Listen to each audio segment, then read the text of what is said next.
Hi అండి. అందరూ ఎలా ఉన్నారు? బాగున్నారా? ఈరోజు అందరికీ ఎంతో ఇష్టమైన గులాబ్ జామ్ ఎలా చేయాలో చూసేద్దాం.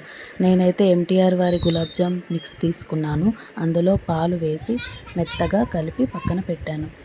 ఇప్పుడు 2 చేతులకు నెయ్యి రాసి చిన్న చిన్న బాల్స్గా చేసి పక్కన పెట్టాలి. ఇప్పుడు ఒక కడాయి తీసుకొని అందులో ఆయిల్ వేసి బాగా వేడి చేయాలి. వేడి చేసిన తర్వాత పక్కకు ఇంకో బగోన్లో చక్కెర తీసుకోవాలి. ఏ కప్పుతో అయితే చక్కెర తీసుకున్నామో అదే కప్పులో వాటర్ తీసుకొని పాకం పట్టాలి.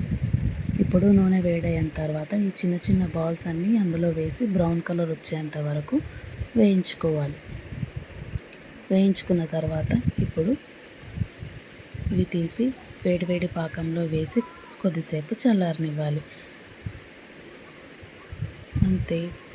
మీకు కనుక ఈ వీడియో నచ్చినట్టయితే లైక్ చేయండి, షేర్ చేయండి, సబ్స్క్రైబ్ చేయండి.